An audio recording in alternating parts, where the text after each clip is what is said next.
दोस्तों, स्वागत है आपका मेरे नए यूट्यूब चैनल पे जिसका नाम है सुमित की कहानियाँ। और आज मैं आपके लिए एक न्यू हिंदी हॉरर स्टोरी लेके आया हूँ जिसका नाम है छलावा भूत की कहानी। तो आइए दोस्तों, बिना किसी देरी के अपनी स्टोरी को स्टार्ट करते हैं। यह कहानी एक लड़के के एक छलावा भूत से हुए सामने के बारे में है। एक दिन उसका सामना एक छलावे से हो जाता है। यह कहानी तब की है जब मैं अपनी मौसी के घर छुट्टियाँ बिताने गया हुआ था। उस समय मेरी गर्मी की छुट्टियां चल रही थी। मेरे मौसा जी एक डॉक्टर हैं, तो उन्हें रहने के लिए एक क्वार्टर मिला हुआ था। वह उस क्वार्टर में दूसरे मंजिल पर रहते थे।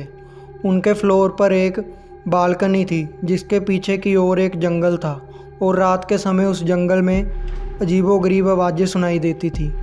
ऐसे ही एक दिन की बात है जब हम सभी खाना खाकर रात में बालकनी में बैठे बातें कर रहे थे कि तभी मेरी मौसी का लड़का हंसने हमसे कहने लगा कि किसी में इतनी हिम्मत है कि वो रात के इस समय में इस जंगल के अंदर जाए।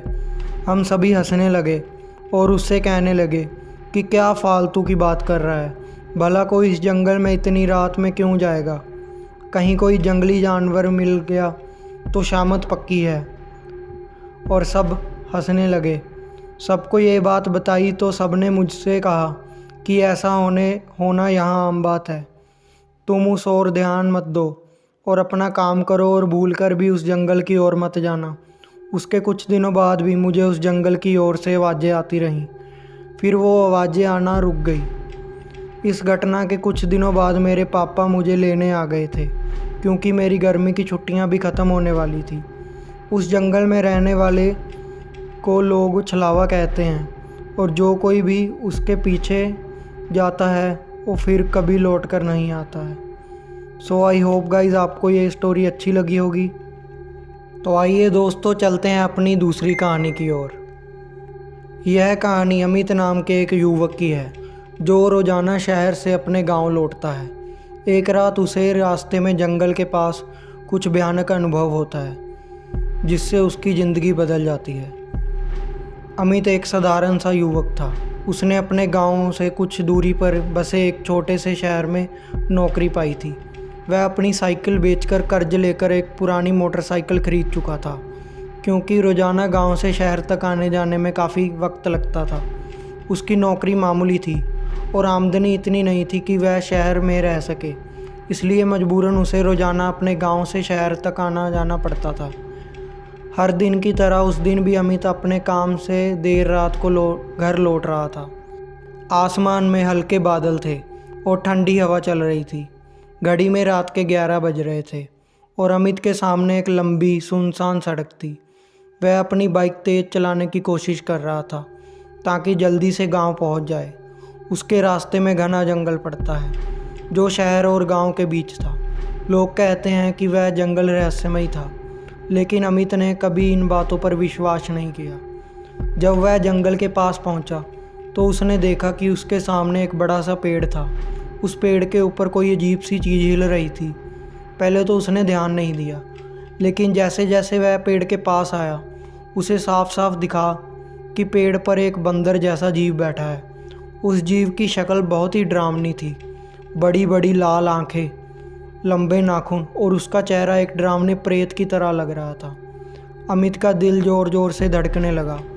उसने अपनी बाइक की स्पीड बढ़ाने की कोशिश की, पर उसकी बाइक जैसे किसी अदृश्य शक्ति के काबू में आ गई थी। उसकी रफ्तार कम होने लगी और तभी उस प्रेत रूपी बंदर ने पेड़ से कूदकर सड़क पर छलांग लगाई। अब वह ठीक अमित के सामने था। उसकी आंखों में भयानक चमक थी और उसके दांत लंबे और नुकीले थे जो अंधेरे में भी साफ दिखाई दे रहे थे। अमित ने डर के मारे बाइक घुमाई और तेज़ी से भगाने की कोशिश की, पर वो प्रेत रूपी बंदर उसके पीछे दौड़ पड़ा। उसकी दौड़ इतनी तेज़ थी कि जैसे किसी पिशाच की रफ्तार हो। अमित ने अपनी बाइक की स्पीड बढ़ाने की कोशिश की, लेकिन उसकी बाइक बार बार झटके खाने लगी, मानो इंजन बंद होने वाला हो। वह घबरा चुका था। उसे लग रहा था कि शायद आज वह इस जंगल से जिंदा नहीं बच पाएगा। अचानक उस प्रेत रूपी बंदर ने अमित के ठीक पीछे छलांग लगाई। उसकी आवाज़ इतनी भयानक थी कि अमित की रीढ़ की हड्डी में सिरन दौड़ गई। अमित ने पूरी ताकत से बाइक की स्पीड बढ़ाई, और जंगल का आखिरी हिस्सा पार किया। गांव की सीमा दिखाई दे रही थी और उसके दिल में एक उम्मीद जगी कि अगर वह गांव तक पहुंच गया तो शायद वह इस प्रेत से बच सकता है। वह गांव की सड़क पर दाखिल हो चुका था, लेकिन उस बंदर रूपी प्रेत की परछाई अब भी उसके पीछे थी। जैसे ही अमित अपने घर के करीब पहुंचा, उसकी बाइक अचानक बंद हो गई। उसने तेज़ी से बाइक को साइड में धकेला और घर की तरफ दौड़ पड़ा। पीछे से उस प्रेत रूपी बंदर की डरावनी चीखें सुनाई दे रही थी, जैसे वह अमित को अपनी पकड़ में लेना चाहता हो। अमित ने दरवाज़ा खोला और तेज़ी से घर के अंदर घुसकर दरवाज़ा बंद कर लिया। उसकी सांसें तेज़ चल रही थी और चेहरा पसीने से भीगा हुआ था। उसकी माँ ने उसकी हालत देखी और उसे पानी लाकर दिया। अमित ने कांपते हुए अपने पिता को सब कुछ बताया, लेकिन वह इस बात पर हंसने लगे। बेटा, ये सब तेरा वहम है, इस जंगल में ऐसा कुछ नहीं है, उसके पिता ने कहा। पर अमित को पता था कि वह जो देख चुका था वह कोई सपना या वहम नहीं था। वह असलियत में उस प्रेत रूपी बंदर का सामना कर चुका था। रात बीत गई, लेकिन अमित सो नहीं पाया। उसकी आंखों के सामने बार बार वही भयानक चेहरा आ रहा था। अगले दिन जब वह काम पर जाने की तैयारी कर रहा था तो उसे एक अजीब सी बेचैनी हो रही थी, लेकिन वह हिम्मत जुटाकर फिर से शहर की ओर चल पड़ा। इस बार दिन का उजाला था और सब कुछ सामान्य लग रहा था, लेकिन अमित का दिल अब भी उस डरावनी घटना को याद कर कर काँप रहा था। उसने रास्ते में जंगल के पास फिर से नज़ारे दौड़ाए, लेकिन वहाँ अब कुछ नहीं था। पेड़ पर वह भयानक प्रेत रूपी बंदर भी नहीं था। अमित ने खुद को समझाया कि शायद वह सब कुछ उसका वहम था, लेकिन दिल के किसी कोने में उसे अब भी डर सता रहा था।